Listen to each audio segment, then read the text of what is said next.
As we have already discussed about the scientific principles by F.W. Taylor, now in this video we will discuss about the principles by Henry Fayol.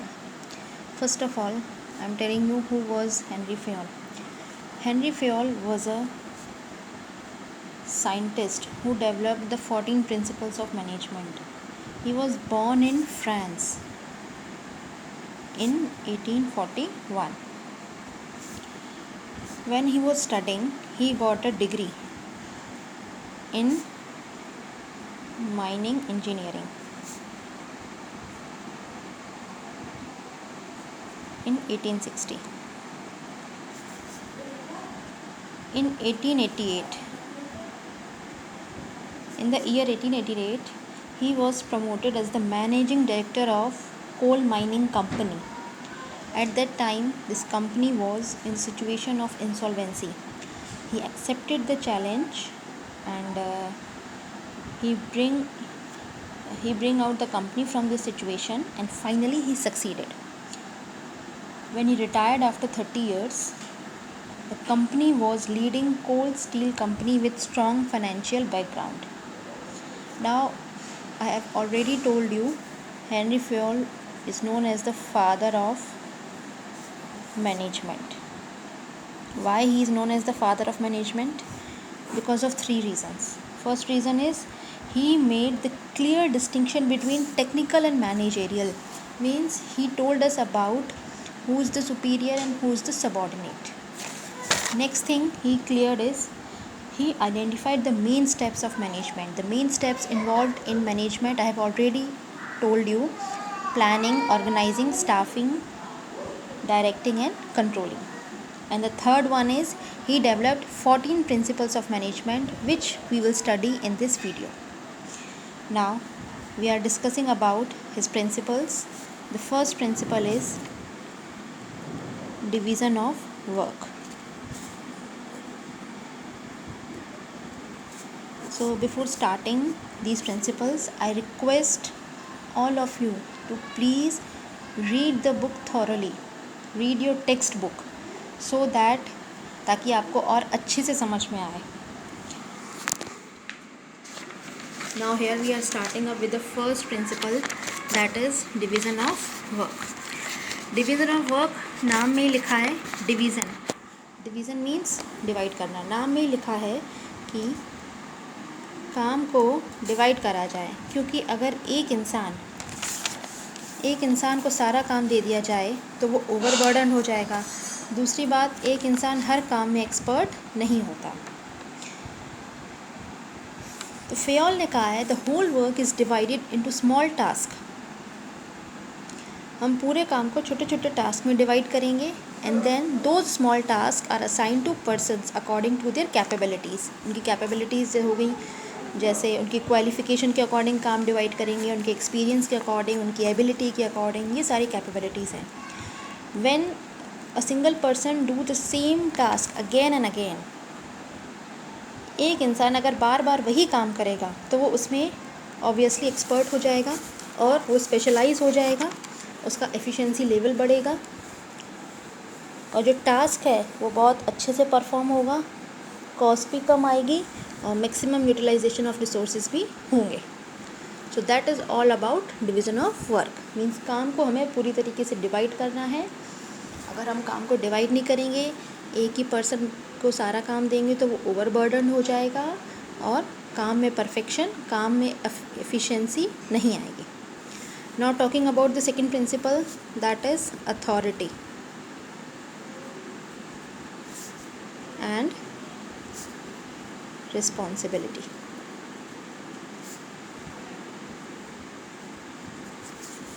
Let me clear you the meaning of authority and responsibility. Authority means power to take decisions.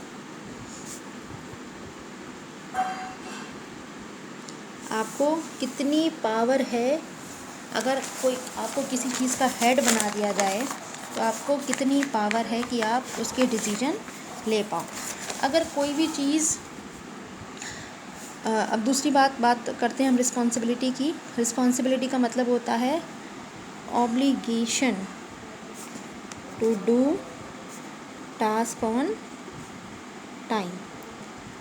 कोई भी task आपको दिया गया हो, आपको उसकी जिम्मेदारी दी है कि आपको उसको समय पे करना है। अगर नहीं किया, for that you will be responsible. अब क्या होता है, फियोल ने ये बोला है कि जो अथॉरिटी है और रिस्पॉन्सिबिलिटी है, दोनों का बैलेंस होना चाहिए ऑर्गेनाइजेशन में। जितनी अथॉरिटी है उतनी ही रिस्पॉन्सिबिलिटी होनी चाहिए। अगर एक ज़्यादा होगा, दूसरा कम होगा, तो कहीं ना कहीं हमारा वर्क अफेक्ट होगा। फियोल ने ये कहा है कि अगर कोई भी चीज़ ज़्यादा होगी और दूसरी कम होगी तो काम अच्छे से नहीं होगा।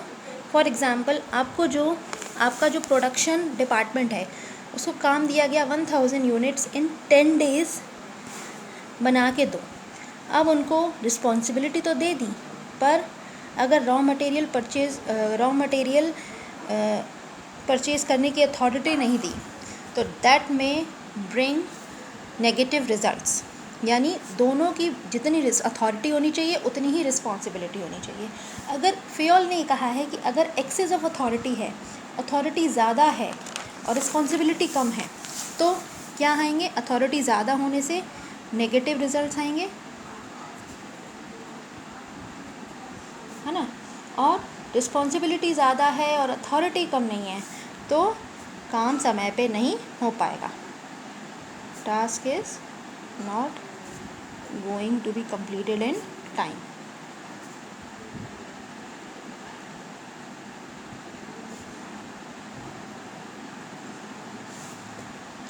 अब एक ऑर्गेनाइजेशन है, उसको अपनी अथॉरिटी को, एक मैनेजर को अपनी अथॉरिटी को मिसयूज़ नहीं करना है, अपने पावर को मिसयूज़ नहीं करना है। मैनेजर को हमेशा पावर रहती है कि वो अपने सबॉर्डिनेट को पनिश करे, लेकिन पनिश कब करेगा, जब उसको सफिशिएंट टाइम देगा। सफिशिएंट टाइम देने के बाद अगर बार बार सबॉर्डिनेट बहाने बनाता है, कोई पर्टिकुलर रीज़न नहीं दे पाता, for that he will be responsible. Now talking about the third principal is principal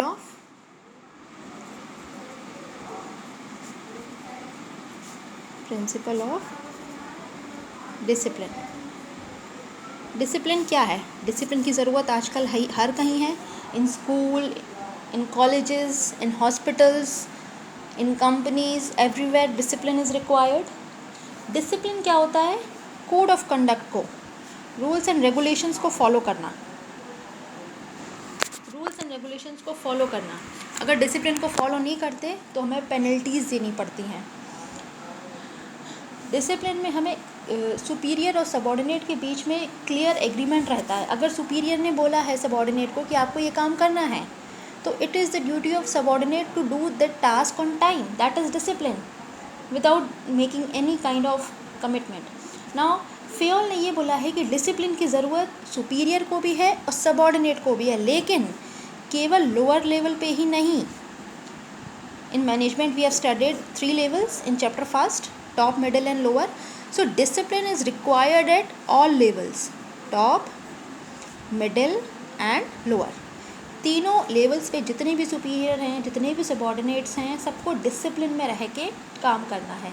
ऐसा नहीं है कि केवल सबॉर्डिनेट्स ही डिसिप्लिन को फॉलो करेंगे। It is the duty of superiors also to meet the commitment of the employees।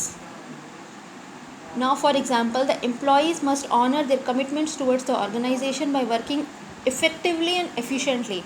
So superiors must also commit them by meeting their promises of increments, promotions, wage revisions, है ना। So that is known as your discipline। Now talking about the next principle, that is unity of command। Unity means single and command means orders। इस principle के according फियोल ने ये बोला है कि एक एम्प्लॉय एक ऑर्गेनाइजेशन में ही और she should receive order from one boss only. क्या होता है, फॉर एग्जांपल आपके ऑर्गेनाइजेशन में 3 बॉस हैं। अब तीनों बॉसों ने अलग अलग आपको इंस्ट्रक्शन दिए, तो आपको ये समझ में नहीं आएगा कि किसके ऑर्डर को पहले एग्जीक्यूट करना है ना। तो इस प्रिंसिपल के अकॉर्डिंग फेयोल हमको ये कहता है कि we have to receive order from one boss only, because if we are receiving order from more than one boss we will get confused, हम कन्फ्यूज़ हो जाएंगे, है ना, और हमको ये समझ में नहीं आएगा कि हम किसके ऑर्डर को पहले एग्जीक्यूट करें। तो ये प्रिंसिपल हमको कहता है कि we should receive order from one boss only. अब जैसे एग्जांपल है, दो डिपार्टमेंट है एक कंपनी में, एक प्रोडक्शन डिपार्टमेंट है, एक सेल्स डिपार्टमेंट है और एक सेल्स डिपार्टमेंट है। अब प्रोडक्शन डिपार्टमेंट जो है वो क्वालिटी को देख रहा है, सेल्स डिपार्टमेंट किसको देख रहा है, सेलिंग को, कोई भी चीज़ जो हमें सेल करनी है। प्रोडक्शन डिपार्टमेंट ने अब एम्प्लॉय जो है, एम्प्लॉय को दोनों अपने ऑर्डर्स दे रहे हैं। तो क्या हो रहा है, प्रोडक्शन डिपार्टमेंट एम्प्लॉय से कह रहा है कि अपने प्रोडक्शन को स्लो करो ताकि हम क्वालिटी को ध्यान में रखते हुए काम करें, और सेल्स डिपार्टमेंट इंस्ट्रक्ट कर रहा है कि प्रोडक्शन को फास्ट करो ताकि हम पेंडिंग ऑर्डर्स को मीट करें। इस सिचुएशन में जो एम्प्लॉय है he will get confused so as to whose instruction must be followed by him. This is all about unity of command. Now talking about next principle, that is unity of direction. Unity of direction. Unity, I have already told you in the earlier principle, single, and direction means, here direction refers to as plan. One unit means one plan. One unit means one plan.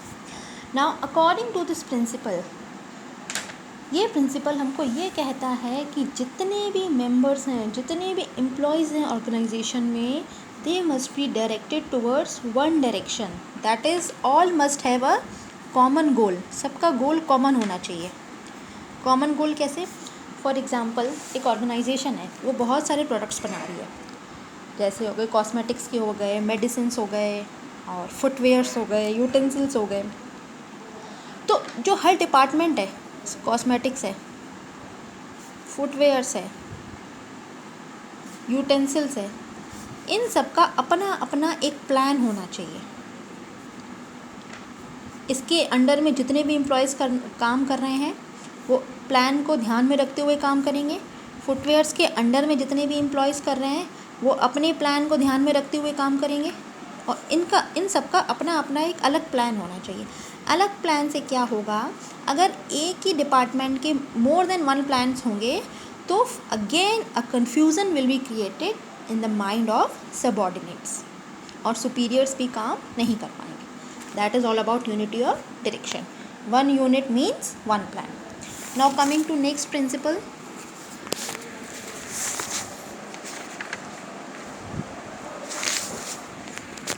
Next principle is subordination of individual interest to general interest. As I have already told you earlier कि हर organisation में दो groups होते हैं, worker groups and management groups.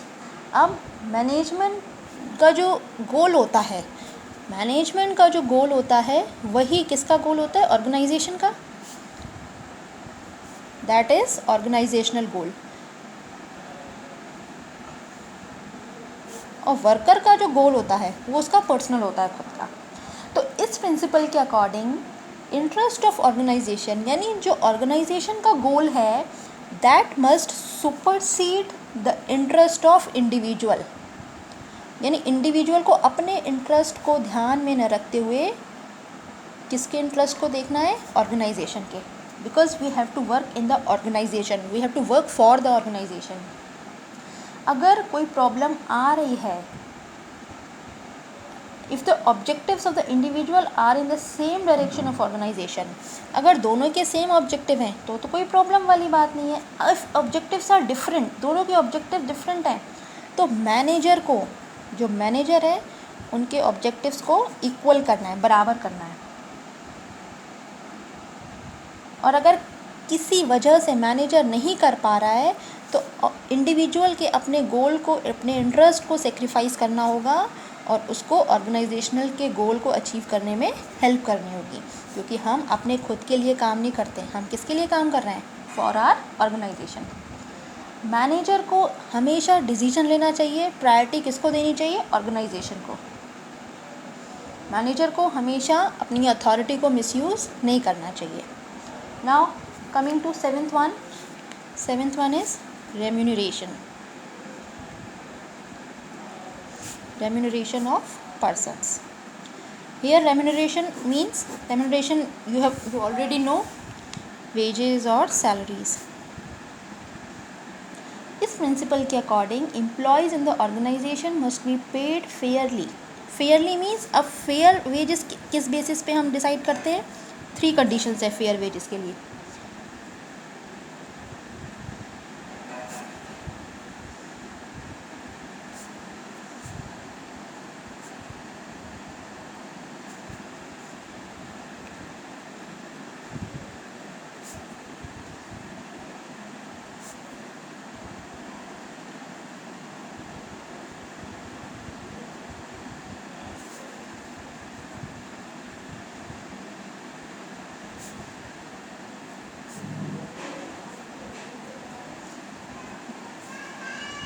Employees को हमें satisfy करना है। Employ should be paid fair wages, जिससे क्या होगा? वो अपने रीज़नेबल स्टैंडर्ड ऑफ लिविंग को फॉलो कर पाए, है ना। सेम टाइम पे कंपनी की फाइनेंशियल कैपेसिटी भी इतनी होनी चाहिए कि वो पे कर पाए। अगर कंपनी ज़्यादा पे करती है, इतना उसको नहीं मिल रहा है, तो इस तरीके से काम नहीं चल पाएगा। तो 3 कंडीशंस होती है फेयर वेजेस के लिए। पहला है financial capacity of the concern, यानी जिस ऑर्गेनाइजेशन में हम काम कर रहे हैं उसकी फाइनेंशियल कैपेसिटी इतनी होनी चाहिए कि वो हमको पे कर पाए। नेक्स्ट है जो कॉम्पिटिटर है जिससे हम कंपटीशन कर रहे हैं, उससे हमें देखना है कि उनको वेजेस और सैलरीज कितनी मिल रही हैं। अगर उनके कंपैरिजन में हमको कम मिल रही हैं, दैट मीन्स हमें फेयर वेजेस नहीं मिल रही हैं, है ना। And the third one is the wages and minimum wage act by government. Government ने काफ़ी एक्ट्स बनाए थे, काफ़ी प्रोविजंस बनाए थे, तो उसके अकॉर्डिंग भी हमको देखना है कि हमारे साथ डिस्क्रिमिनेशन तो नहीं हो रहा है। तो ये 3 चीज़ें हैं जो आपको देखनी है for the remuneration of persons. Now that is your principle. Now the next 7 principle we will discuss in the next video that I will post tomorrow. Again, one more time I will make a short revision about the principle. First principle is, first of all, Henry Fayol, who is known as the father of management. He was born in France in 1841. He got degree in 1860. In which field? In mining engineering. In 1888 he joined in 1888 he joined a coal company. At that time the company was insolvent, in the condition of insolvency. He joined as a managing director. Today the company is having the strong financial background. Now here we are discussing the principle by Henry Fayol. First principle is division of work. Second is authority and responsibility. Third one is principle of discipline. Fourth one is unity of command. Next is unity of direction. Sixth one is subordination of individual interest to general interest. And seventh is remuneration of persons.